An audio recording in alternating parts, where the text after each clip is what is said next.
Okay, we will call the regular council meeting for December 8th to order. It's 3 p.m. And I'll ask for Councillor Strong to please read the land acknowledgement. The town of Innisfail acknowledges that we are meeting on Treaty 7 territory, the ancestral and traditional territory of the Blackfoot Confederacy, Kainai, Piikani, and Siksika, as well as the Tsuut'ina First Nation and Stoney Nakoda First Nation. We acknowledge that this territory is home to the Métis Nation of Alberta, Region 3, within the historical Northwest Métis homeland. We acknowledge the many First Nations, Métis, and Inuit who have lived in and cared for these lands for generations. We are grateful for the traditional knowledge keepers and elders who are still with us today and those who have gone before us. We make this acknowledgement as an act of reconciliation and gratitude to those whose territory we reside on. Okay, thank you, Councillor Strong. Moving into 2.1, are there any additions or deletions? No. Could I please have someone make a motion that we accept the agenda as presented? Councillor Hill. I'll make that motion, Mayor Barkley. Thank you. All in favour? Okay, carried. Then we'll move into 3.1, the regular council meeting minutes for November 24th. When somebody's ready, we'll just have a motion to accept those, please. Councillor Heistad. Yeah, I'll make that motion to accept those minutes. Perfect. Thank you. All in favour? Carried. And then the agenda and priorities meeting for December the 1st. Mayor Barkley, can I just make an amendment to those minutes? You certainly can. Under councillor reports, under McKellar, it should say, I was going to say it should say Wing. No, it should say McKellar, not Wing. Okay, thank you. Can you just make a motion then? We accept the minutes as amended. I'll make that motion to accept the minutes as amended. Okay, thank you. All in favor? Carried. Okay, we'll move into 4.1 with CAO Becker and the CEO report. Thanks, Mayor Barkley. Hello, Council. The report is before you for your information. I'd like to put a spotlight on a couple sections of the report, Council. That is the third paragraph on page 1. There's some reference to staff attending a webinar recently regarding the privacy legislation. Once we refer to as FOIP, the Freedom of Information Privacy Act, is now called the Protection of Privacy Act and Access to Information Act. There is a work plan associated with this new legislation. We are required to develop a privacy management plan, program, along with policies, procedures, security classification, and even employee training. So a little bit of work to do prior to the deadline of June the 11th. Attached to this report is an invite to the region from Red Deer County for February of the 25th privacy training for elected officials. I'd strongly encourage council members, if you have the time, to let Juanita know that you are available to attend. It's important information for you to learn on what information we're able to gather, what information we're able to release as a company, and what your role as elected officials would be with that information. So what the new legislation really means for the town of Innisfail. So today's meeting, there's a reference to this legislation associated with in-camera. So it tells us how council can do your business that is required to be private from public.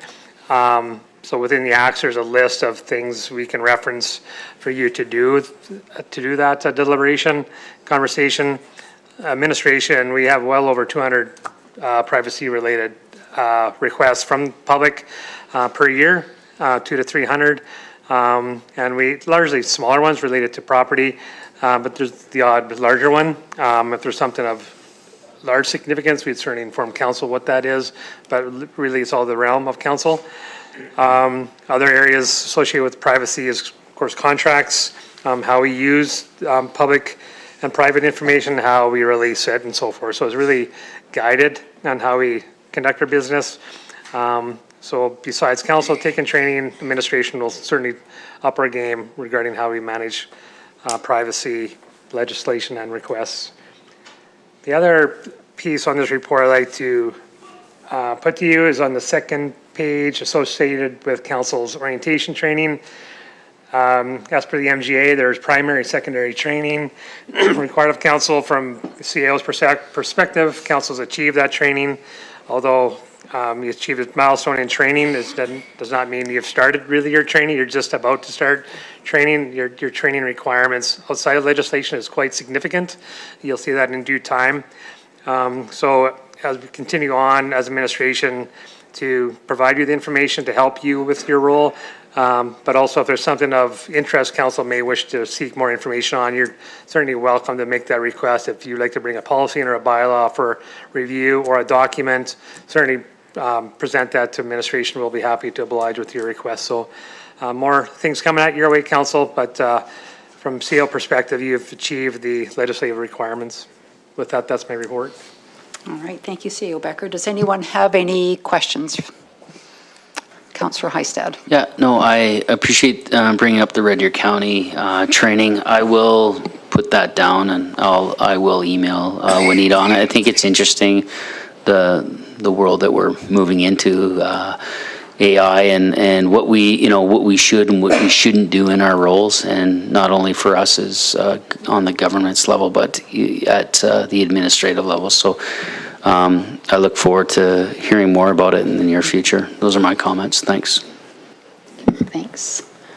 Juanita, maybe you could just send a calendar invite for that day, and then just caution everybody to, if you are attending, make sure you can, because there is a $150 registration fee. So I just want to be cognizant of that. So thank you. Just have somebody make the recommended motion. If there's no more questions, then please, Councillor Strong. I'll make the motion that council approves the Chief Administrative Officer report dated December 8th, 2025 as information. Great, thank you. All in favor? Carried. And then we'll move into 4.2, Council Action Control. Mayor Barkley, I could walk through a few Yeah, of these. for sure. That's Thank okay. you. So just walk through council. If you have any questions beyond what I'm telling you, please ask. Varma public participation. So again, come back to you with a little bit more detail on this, but this came about through economic development activities, talking to a company regarding a potential location for investment in Innisfail. Administration is following up with representatives of Varma in the forthcoming days, just to get an understanding where they're at as a company with their project in the Edmonton area and their interest in Central Alberta. So we'll speak back to council on the outcome of that conversation, and even encourage them to have engagement with council in the near future, whether it could be in public or not, depends on where they're at with their information. Franchise fees analysis, a little bit behind schedule, but still working on it. First draft is coming to the senior table here in the next couple of weeks. We're anticipating a presentation to council probably in the mid-January mark. It's come along nicely, a lot of detail. Previous council saw the scope of the review is pretty detailed, but we're getting there, but a little bit behind schedule, so more into this January. Review of community services council committees, that's slated for in the new year, as well as the arena advertising policy. Extend council training deadline for training that's marked red. That'll be red. So you'll see that red next meeting and then off the following meeting. Whereas this next item is marked in red. However, there's some action associated with this item. Sorry, no, I'm talking about something else. This one was achieved last meeting. Sorry, council. The next item is say to come to council in the new year. Right now, administration's working with CPKC, just getting a better understanding of the different agreements associated with the crossings we have. There's some differences in between the crossings, so we're trying to get a handle on that prior to inviting a member of CPKC before you. So we as administration would like to have our ducks in a row to support your engagement with that representative. I'll take questions to the Action Control Council. All right, thank you, CEO Becker. Questions, Councillor Heistad? Yeah, thanks, Mayor Barkley. A question for CAO and administration on the advertising policy. Will that be the end of January, I'm assuming, CAO Becker? I'm just thinking of the user groups and having enough time for them to coordinate that with the appropriate administration. I'll to the director. Thanks. Yeah, likely any Whoops. changes we'd be making wouldn't be in effect till next season for the rink Yeah. anyways, yeah. Okay, the next Yeah. season. So, yeah, no, just I think it'd be great if all those groups could get together. I know it's tough to get them all together, timing wise, so, yeah, just, there's lots of opportunities. The next source, I was gonna say, they've really logoed up their arena. They have had some major sponsorship in Sylvan. Probably in the last 4 or 5 months, they did a lot of work with one of their vendors in sponsorship, and actually looks really good. So just want to give you the heads up if you want to go on a field trip. Thanks. Councillor Russell. Thanks, Mayor Barkley. Through to CAO Bedker. The Varme consultation in public, I did have that brought up a few times in September, October when I was knocking on some doors. So I would like to hear a plan for not just informing council, but also the public participation and whether it's information or whether it's consultation, right? Sure. Feedback. Just a little bit of a response to Councillor Russell, sorry. So council last term decided to keep this on their action control just to keep it live and just present. So Varma, there was conversation about investment in the industrial subdivision. And largely their effort was placed to the Edmonton area for a project. So right now it was just identified to keep it here, just to keep the conversation alive. And then now to get understanding where they're at for this region is kind of where we're at. And then we can certainly communicate to the public from that information. But you're right, it's first is to get educated or reacquainted, I guess, with Varma. Where are you at for Central Alberta? Make sure council's aware of that or have them engage with council, and then certainly portray that out to the community of what this project is or isn't. I think it's time to really get into the understanding where they're at with this area. Okay, thank you. Nothing further, just to get somebody, please make a motion that we accept council action control as information. Councillor Wing. Mayor Barkley, I move that we accept the council action control for information. Okay, thank you. All in favor? Carried. Okay, we'll move into 5.1 with Director Kennedy. Thanks, Mayor Barkley. So in front, just a quick update in regards to the Napoleon South subdivision. As you're aware, we have been working on the construction of the subdivision since June of this year. Lot sales remain strong at about 60% conditionally, or 70% conditionally sold. Just briefly in regards to construction, the underground or deep utilities we call it, are all installed with majority of the curb and gutter. Installation of the sidewalk and swales to be done in the summer of 2026. Depending on the weather, if we can get in earlier, it'll be spring. All road structure has been placed with majority of the asphalt millings also in place, with the remaining to be done next year as well. In regards to shallow utilities, construction is about 1/3 complete, with a completion date of the end of January. Just a note, contractor has made us aware that they will be stopping for the holiday break on December 19th to January 5th. Items to be completed next year, as well as the carryover. This includes the paving, the landscaping, as well as the trail development. We'll be looking to tender these items out separately in the spring of 2026.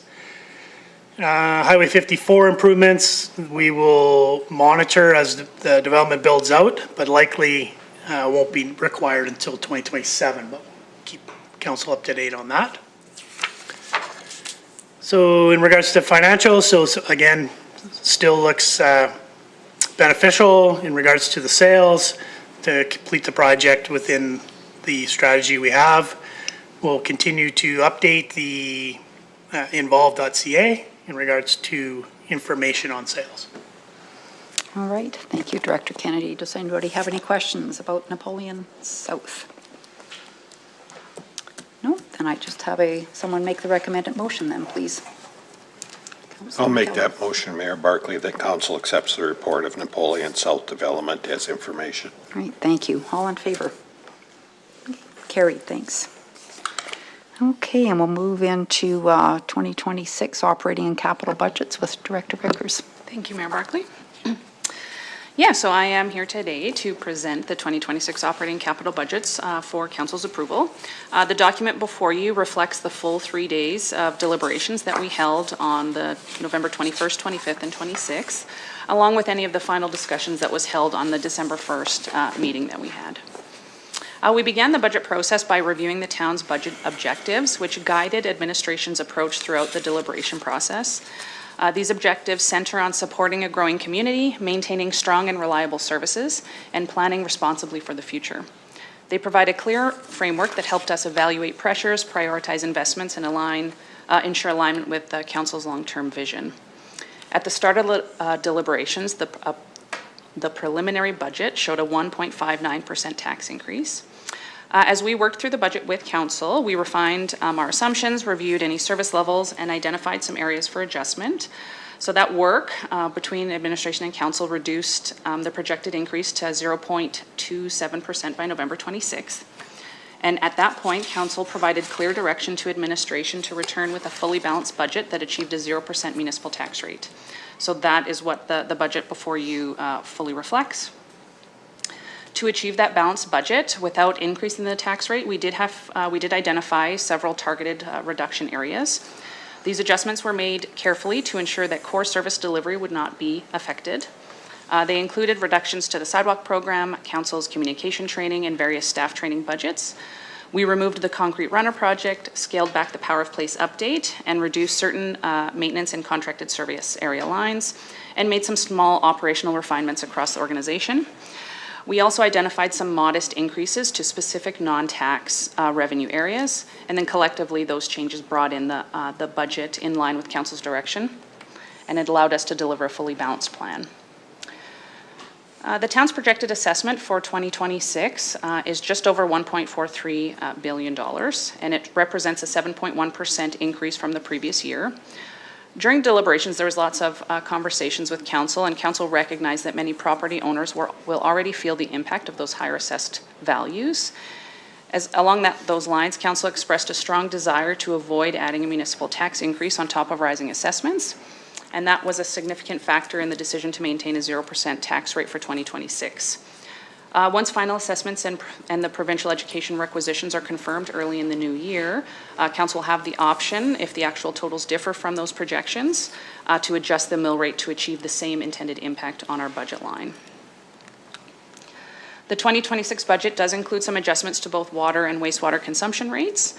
The water rate increase is driven entirely by the 15% increase from the Water Commission, which resulted in a 33% increase to the town's water consumption rate. The wastewater rate is influenced by a combination of factors. We did receive an increase from the Wastewater Commission, as well as an operational increase from the town's own wastewater system, and together those pressures resulted in a 23-cent increase to the wastewater consumption rate. So for an average household using 10 cubic meters of water per month, the combined impact of those charges will be approximately $5.60 a month. And then when paired with the effect of the assessment growth, the average resident is expected to see an overall monthly increase of approximately $25.19. And other than all the other flat utility charges will remain the same for 2026. The budget continues the town's long-term approach to strengthening our reserves and building debt capacity for the Aquatic Center. An additional $200,000 is being invested into the reserves this year, bringing the two-year increase to $400,000 in order to support the state of infrastructure gap in funding. So the newest gap in funding that the 10-year capital plan and the state of infrastructure report identify is approximately $2.51 million. And so we have identified $400,000 part of that for this year. And while the gap can't be closed in one budget cycle, just if we have steady increment contributions, will help position the town for long-term financial stability. At the end of 2026, our projected reserve balance should be approximately $12.12 million. The operating budget continues to be shaped by inflation and rising market costs. These broader economic conditions are affecting several areas of the organization and must be reflected in the budget to maintain reliable operations. In addition to the increased reserve investment that I just spoke about, we are seeing higher cost in our RCMP contract, along with price increases for energy and insurance. These are the essential fixed costs that the town must absorb in order to ensure core services remain stable. There are also rising costs in technology and software, as well as in the materials and supplies needed for our day-to-day municipal functions. These increases reflect current market pricing and the realities faced by municipalities across Alberta. Collectively, these inflationary pressures form the main drivers behind the operating adjustments for 2026 and will help ensure that the town can continue delivering safe and dependable services to the residents. Franchise fees remain unchanged for 2026. At 28% for ATCO, it will bring in approximately $740,000 annually, and 18% for Fortis will bring in just under $2 million. Franchise fees continue to provide an important non-tax revenue source that supports operating needs and reduces reliance on property taxes. The 2026 capital budget is also included here, and it is totaling $6,505,000. The plan includes projects across transportation, utilities, facilities, fleet, parks, and as well as technology. Funding for these projects primarily come from reserves, and the balance come from grant funding. So the balanced approach of funding aligns with the town's reserve strategy and supports steady progress on the capital priorities outlined in our State of Infrastructure report. And these investments ensure that the town continues to replace aging infrastructure and support safety and maintain the service levels expected by residents. And then once the budget is approved, a press release will be issued today for residents as well as for media and everyone else. And then information will be shared through the town voice as well in our utility insert. And we will have a page dedicated to house the documents for the budget that will be passed today. And I'm happy to take any questions that you may have. All right, thank you, Director Vickers. So we'll start with the recommended motion, and then we'll just go around to see if there's any discussion and any amendments to the motion. But so I'll just have somebody please make the motion. Councillor Wing. Thank you, Mayor Barkley. I move that Council approve the 2026 operating and capital budgets. All right, thank you. So let's go around and see if there's any additional discussion. Councillor Wing. Thank you, Mayor Barkley. No, I'm satisfied. I'm satisfied that we were able to end with that zero increase to our taxes, thanks to administration for all of the hard work and some of those hard conversations. I fully understand the impact of increased assessments and how some homeowners will be affected, but as I've said before, I also understand the impact of not having increased assessments in a town, and I'm proud of the way Innisfil is growing and of the work that's been happening here. I indicated during budget deliberations my desire to be sure we're able to resource our strategic plan, and so I look forward to that process coming up right away in the new year. During our budget deliberations, we did discuss a couple of specific programs that I think will probably come to the table at strategic planning. I think that's a good time for us to review the impact of some of our programs, and so I'm happy to move forward with this budget and get busy with a new strat plan in the new year. Okay, thank you. Councillor Strong. No questions to it at the moment. Thank you. Councillor Hill. Thank you, Mayor Barkley. I'm very content with what we came to a conclusion with. Obviously, it is very tough to, as much as we want a 0% tax increase, I'm very cautionary to hopefully not set ourselves back further. I understand assessments are up, and I think it was fitting for this budget, but I think that's going forward, it's definitely seeing 0% increases is going to be a very hard thing to achieve, I think, in the future, but that's just my opinion. So thank you. All right, thank you. CouncillorMcKellar. I'm Mayor Barkley, and I'm pleased that we got to a 0%. As I stated earlier in the budget thing, I'm not 100% in support of the honorarium increases for council. because I think 10-13% is a little steep, especially when we look at these times. And if I could change anything, I would redirect those dollars more into our operations or our administration. But other than that, I'm pleased. Much like my colleague, Councillor Hill, I think we have to be careful when we go to 0%, because I go back to the question I asked earlier about what risks we may have, and that risks are making sure that we have adequate reserves to fund our infrastructure, and that was made very clear to us. But I can certainly move forward with this budget. Okay, well, just so you know, you do have the power to make an amendment to the council remuneration increases if you want to suggest that, but you can.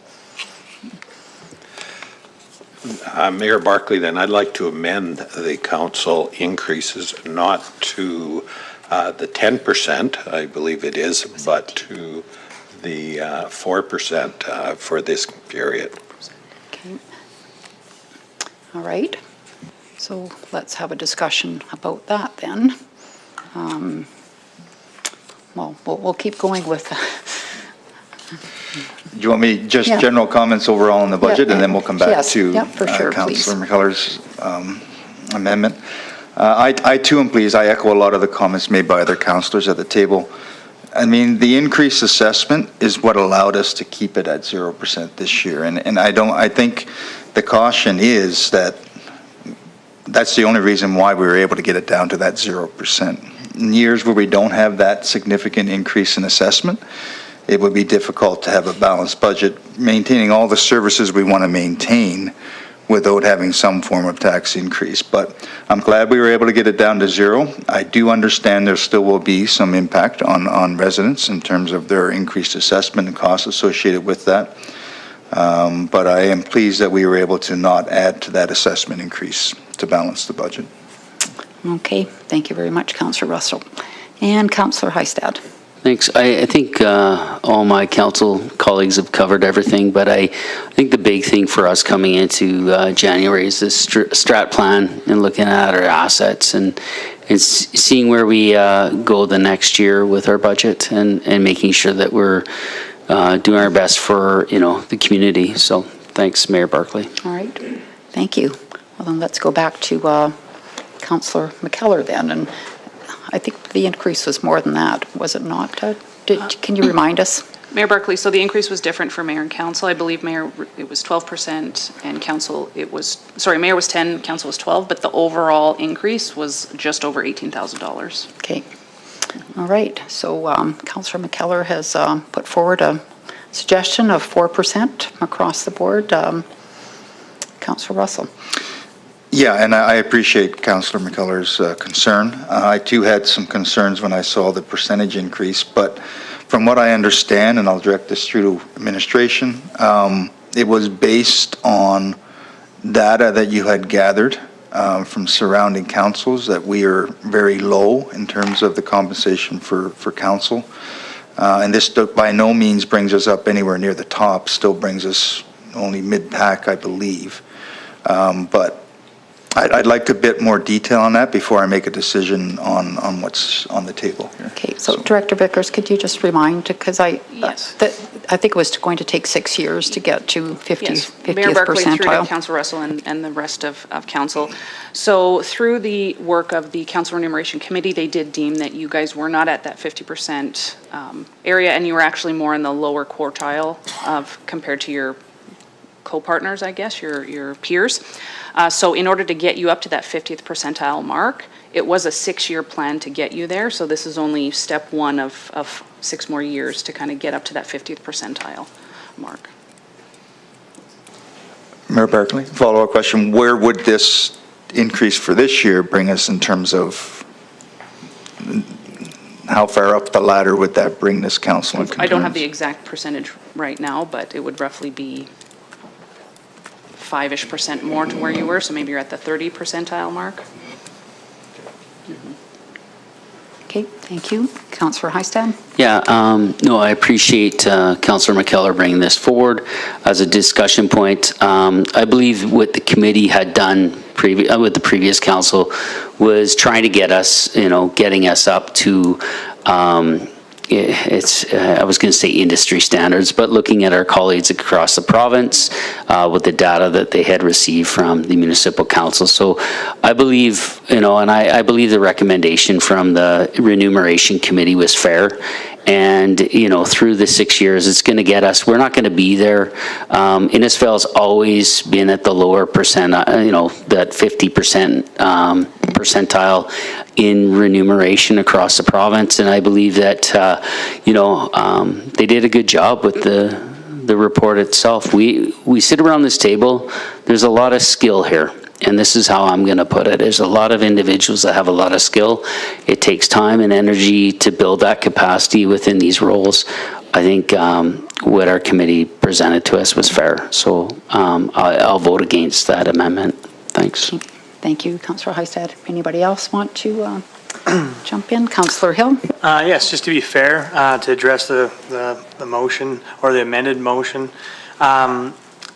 Very similar in the opinion of that we are expected to perform, and we're expected to fulfill our roles in the best capacity we can.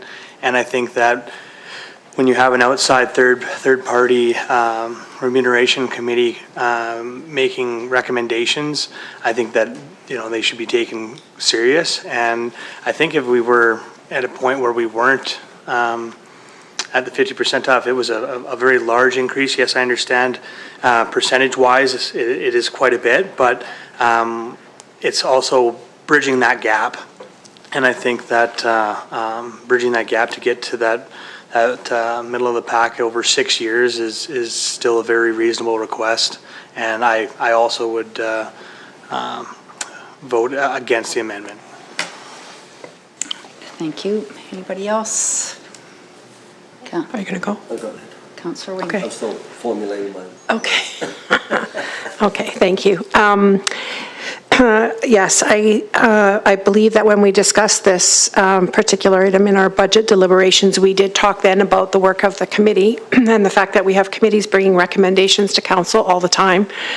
And we typically accept the recommendations based on the work that the committee and administration have done. I was at that time satisfied with the 6-year plan, trying to get the council remuneration up to the 50 percentile, and I still do actually support that work, so I will not be supporting the amendment. All right. Councillor Strong. I'm a little bit like Councillor Russell. I'm kind of on the edge here because it's, I think because we've got a balanced budget, I can maybe support it. It also gives us, and a question through to Director Vickers, the 6-year increase, is that a yearly increase or is it bi-yearly? Is it going to be every budgeted year that comes up? Yeah, Mayor Barclay through to Councillor Strong. Yes, so every budget year, and that increase would come before you for a discussion piece, Okay. which you could accept or reject in that year. So. Okay. So knowing that, I would vote against it on this one. Okay, and I also think, Director Vickers, I don't remember all the details, but I believe that what the Remuneration Committee found through their research was that this council had a heavy meeting schedule and a heavy committee schedule too, Yeah, so this correct? council, just for your regular meetings, so this is your, like A&P meetings and regular council meetings, do more than anyone else on that list. And even when we add in all of your other committee meetings, you're third on the list, and we're talking, you're being paired with people who have 20,000 population, right? So you guys are a very active council team. Okay, no, thank you, and I always like to shy away a little bit from percentages, because going from $5 to $10 is a 100% increase, so I think of it in those terms. But, so we'll have a vote on the amendment, or was Yeah, I it? just want for clarification, Mayor Yeah. Barclay, I heard between a conversation and a motion to lower, so I decide on caution on procedure. I consider Councillor McKellar's suggestion as a motion Okay. for amendment, just so you have clarity on your So minutes. we'll vote on Councillor McKellar's Yes, please. amendment first. Okay. Oh, yes, of course. So Mayor Barkley and to Mayor Barkley and through to council and administration, I don't question the work that the committee has done on this. I think that they've done some excellent work, and I think that's really important. What I struggle with is the perception, and the perception today is about affordability, and that's what people look at. And I think shortly after, the election finished, and I know that those are only comments, that, oh, you've got elected, now you're getting a raise. So perception is a big thing to me because perception's real in the eyes of many people. So again, I cannot support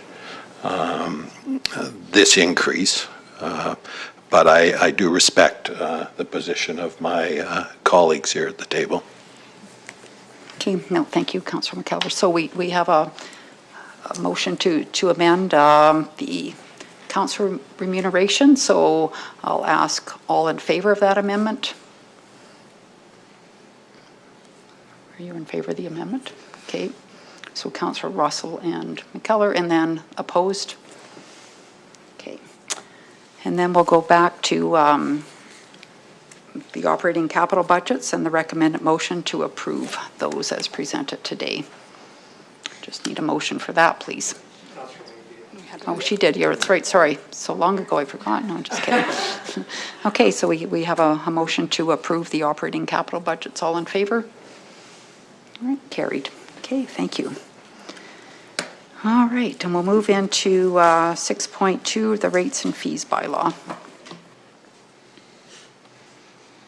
Okay, thank you, Mayor Bylaw. I'm presenting Bylaw 1742-2025, and what this is, it's actually an amendment to our existing rates and fees bylaw, which is 1687-2022. So this is a bit of a different procedure because we're not making a new bylaw, we're actually amending a previous bylaw.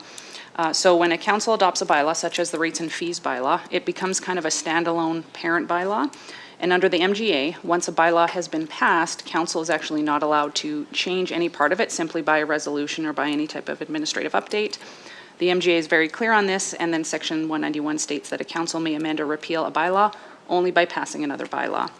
So because of that, anytime the town needs to adjust fees or make a change to a specific section in the rates and fees bylaw, we must bring forward a separate kind of amending bylaw. So the amendment doesn't replace the original document, it just only updates the sections inside that require revision.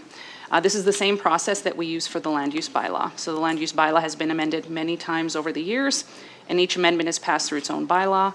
Those amendments are then incorporated into what's called a consolidated bylaw, which is simply a compiled version that includes all approved amendments for each use. So each time council updates Schedule A of the rates and fees bylaw, an amending bylaw is passed, and then administration will then go and consolidate the parent bylaw so that all the residents and staff can reference one complete up-to-date document. So the amendment itself, which is what I'm bringing for you today, must still go through the same proper procedure, the same full 3 reading process as the original bylaw, so that's what we have before you today. So the fees included in this amendment represent some routine annual adjustments across the town operations. These adjustments ensure that fees remain aligned with inflation, regional comparators, and the actual cost of providing services. So the Twin Arena fees are being adjusted by approximately 4 to 5%. The sports field rentals, and just to note, the Twin Arena, those fees don't come into effect until September 1st or the start of the next, Only the ice. So for the ice users, we can't change their rates mid through a arena cycle. Sport field rentals have increased 4 to 5%. Library learning rentals increased by 3 to 5%. One interesting thing that we did have is we have reduced our NSF fee from $20 to $10. And what happened is recently the federal government put down some regulations forcing and capping what the banks are allowed to charge for NSFs. So we in turn are following suit just to maintain consistency. And of course, our water and wastewater rates have updated to match what was just passed in the budget. The cemetery fees increased by a standard 2% and then round to the nearest dollar, as well as some planning and development fees updated for consistency and regional alignment. So these changes ensure that our fees remain current, fair, and reflective of our actual service costs. And once approved, the updated fees will be published and incorporated into our internal systems. And now most of these dates outside of the ice arena users don't come into effect until January. And even specifically like the water rates, those rates won't go out to users until the end of January on that first kind of January bill. So I'll take any questions that council may have. All right, thank you, Director Vickiff. So we'll begin with the recommended motion of first reading, please. Councillor Russell. Mayor Barkley, I'll make the motion that council give first reading to bylaw 1742-2025, being a bylaw to amend Schedule A of the rates and fees bylaw 1687-2022. Okay, thank you. Does anybody have any comments, discussions about this? Don't see any. Okay, all in favor? All right, carried. Please have second reading. Councillor Wing. Mayor Barkley, I would move that council give second reading to bylaw 1742-2025. Okay, thank you. Comments? None? Okay, all in favor? Carried. And then we'll move to third reading. Have somebody please make that motion. Councillor Strong. I move that council approve proceeding to third reading of bylaw 1742-2025. Okay, all in favor? Okay, carry unanimously, and then we'll have the final motion, please. Councillor Heistad. Thanks, Mayor Barkley. That council give third reading to bylaws 1742-2025. All right, thank you. Last chance for any comments. All in favor? Okay, carried. Thank you. All right, we'll move into the Aquatic Center Modernization with Director Jenkins. All right, thank you, Mayor Barkley. So progress continues at the Aquatic Center. Current work is focused on the construction of the new masonry walls throughout the change room area, installation of ducting, mechanical equipment. They installed the new electrical transformer and electrical panel last week. They've started on the removal of all the floor tiles. The roof replacement is ongoing. The weather the last couple of weeks has sort of challenged them on the completion of that because it needs to not rain or snow for a couple of days that it stays totally dry.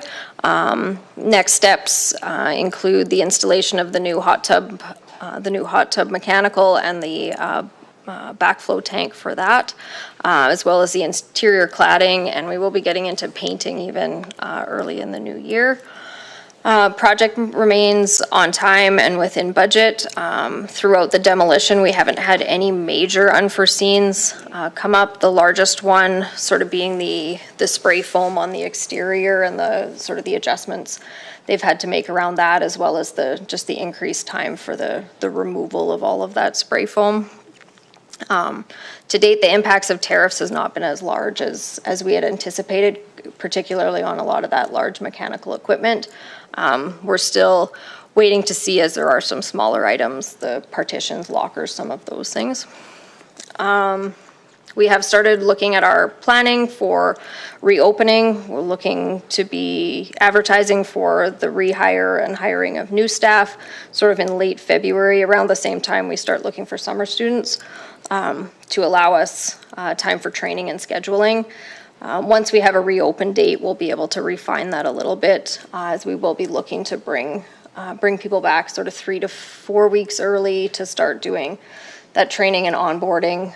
As well, we may have to send quite a few out to get their certifications renewed externally, so they're ready to go when we reopen. The site will be closed, or they won't be working during that holiday break from January 19th or December 19th to January 5th. So it'll be pretty quiet over there over the holidays. Just in terms of budget, current expenditures actually that's November 30th, not October 31st as I'm reading it, is sort of $5.3 million. Invoices to date have been paid from our existing reserves. We will likely in the new year begin to be tapping into that line of credit. And yeah, updates continue on Involved. There should be new photographs up there tomorrow. Great, thank you, Director Jenkins. Does anybody have any questions? Councillor Russell. I do, thanks, Mayor Barkley. and I'm not sure who to direct it to, so I'll just ask it. So just wondering on clarification on timelines for some of the grants that we've applied for, when we'll anticipate to hear back, because that will have a significant impact on funding of this program or project. So our largest grant, the Green and Inclusive Community Building, we applied last October, and we're told 12 to 18 months is the time frame. So hopefully Q1 of 2026, we would have an answer there. The one through the FCM's Green Municipal Fund, I would anticipate we'll hear early in the new year. Again, I believe we submitted that one initially in February or March, and it's kind of a 12 month. That one we have had sort of numerous touch points with the grant advisor throughout the process, so I anticipate we'll hear something early in the new year there. Okay, Red Deer County, are we getting a payment from them, or have we decided to wait until further discussions are held? Mayor Barkley, the conversation with the Red Deer County Administration was to go into further dialogue with them prior to Yeah, okay. requesting that payment. Okay, thanks for clarifying that. All right, so we'll just have a motion then, as recommended, please. Councillor Hill. Yes, Mayor Barkley, I'll make the motion that Council accepts the 2025 Aquatic Center Modernization Report as information. Great, thank you. All in favor? Carried. Look forward to more photos tomorrow. Okay, we'll go into correspondence and information. Just notice there's an open house from invitation from our MP, Blaine Calkins. The National Police Federation, we had them in last term, towards the end of the last term. Would this council like them to come again, have Mary Ann King to come again? I think it's really valuable information that they bring, and they are offering to come. So if you would like to see them, then yes. Okay, everybody's saying yes. Okay. Mayor Barkley, should Yes. we make a motion towards that, or Yep, would that you would be prefer? great. Yeah, Yep. I'll make that motion, that we ask the National Police Federation to come meet with council. Sure, thank you. Councillor Heistad? Yeah, and I was also going to say that I think that's an opportunity for our council, as well as just seeing that we're talking about policing. We had a really good tour at K Division with Staff Sergeant Imey and Director Leith. I think that'd be very valuable for some of our new councillors as well, but this is, I'll stick to the original motion, so. That's Thanks. okay, and actually Staff Sergeant Imey was here last week, and so we asked him about an Okay. ARPOC tour for Thanks. new council, so that is on the plan in springtime, likely when the weather warms up a bit, so. Okay, so we have a motion to bring in the NPF, right? Okay, all in favor? Carried. And what else did we have? Just the minutes, I guess.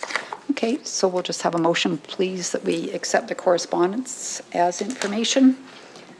Councillor McKellar, thought you were going for the button. Mayor Barkley, I'll move that we accept the correspondence and information presented. Thanks. All in favor? Carried. Well, council reports. We'll begin with Councillor Hill today. Thank you, Mayor Barkley. Since our last meeting, being part of the Emergency Advisory Committee, I had a meeting there which was fairly obviously informative, and definitely looking forward to getting more in depth with that committee and more information to come forward. As well as I attended the Police and Safe Community Committee meeting, and yeah, great group of people. And yeah, the work that's been done there thus far has been great, and it definitely kind of builds a momentum moving forward. And yeah, it's just feels great to be part of that, because it's a very very uplifting and positive crew. So, and then yeah, I had attended the the town's Christmas function, which was very well done, and I'm very appreciative of that. So thank you. Okay, thank you. And Councillor Strong. The report is submitted. The one thing I did on the Innisfail Historical Society gave me notice Tuesday, but the meeting was Wednesday, so I've asked them to give me a little bit more with my travel. But yeah, as submitted. All right, thank you. And Councillor Wing. Thank you, Mayor Barkley. My report is submitted. Just to add to that, I was pleased to attend the Christmas event on Friday evening, but the Long Service Awards are always a real exciting time, and I'm very proud of how long we get people to work around this place.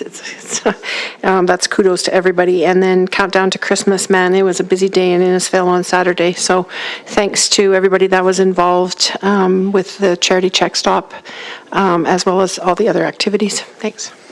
All right, thank you. And CouncillorMcKellar. Mayor Barkley, yeah, my report is as submitted as well. Just a couple of highlights from that report that I didn't comment on was I did get an opportunity to attend the Parkland Housing Foundation meeting. Very informative, very interested in working with that group. And the chair, a new chair was elected to that group, and that is, gee, I did have his name here. Denson, Councillor Denson from Penhold. And the vice chair is Carly Hansen from the Red Deer County. Again, a really good meeting. And then on Friday, we had the opportunity to attend the Central Alberta First Business Impact and Regional Progress briefing. Again, very, very informative. Really enjoyed that meeting. All right, thank you very much. And went to Councillor Heistad next for some reason.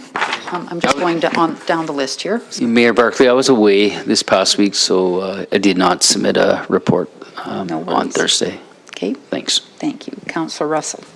Thanks, Mayor Barkley. I submitted my report as well. Just a couple highlights. The Central Alberta Regional Waste Management Commission. So we had that meeting. I'm going to be vice chair for that committee. It's interesting to note that there was a surplus carrying forward of just over $29,000, and that's because of the expenses for the leach. It was not nearly what they anticipated because of the drier conditions. There's less that they have to remove as a result of that. So as a result, the cost for Innisfail for 2026 is there. And but if it wasn't for that surplus carrying forward, you can see we're responsible for 24.3% of any costs. So it would have been higher had that cost been higher and not that surplus going forward. I agree with Councillor Hill. The Policing and Safe Community Committee was a great kickoff to that committee. Great to see the members of the public that are on that committee as well. Very informative. And I too attended the meeting on Friday for the Central Alberta First Business Impact. I thought it was very informative as well. And nothing else other than what's in my report. Thanks.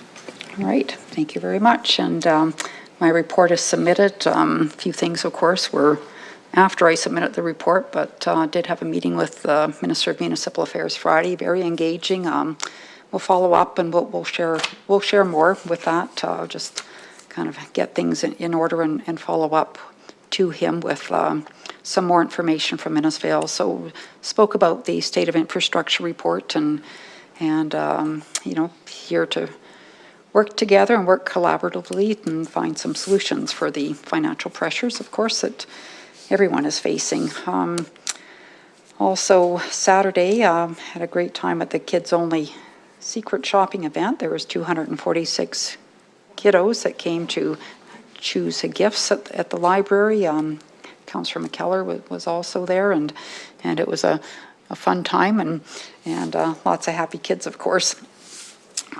This week, tomorrow, I don't know, some correspondence I've received from CPKC, 1:45 train arrival tomorrow. I think it says 1:55 on their website, but that was the latest correspondence I had with them. 12:45, sorry, did I say 1:45? 12:45. And then on Wednesday, if anybody wants to join me, I'm going over to the Innisfail Auction Mart at noon to present them with a 70th anniversary certificate of recognition. And we have a Central Alberta Mayor's Group meeting this week. Minister Dreeshen is coming to that, and so on. So busy week ahead. We'll just go into upcoming events. Short list. Not usual. Can I just have a motion, please, to accept the upcoming events as information? Councillor McKellar. Mayor Barclay, I'll make the motion to accept the upcoming events. Thank you. All in favor? Carried. And then a motion to go in camera, please. Councillor Heistad. I'll make a motion to go in camera. Perfect. Thank you. All in favor? Carried. Thanks.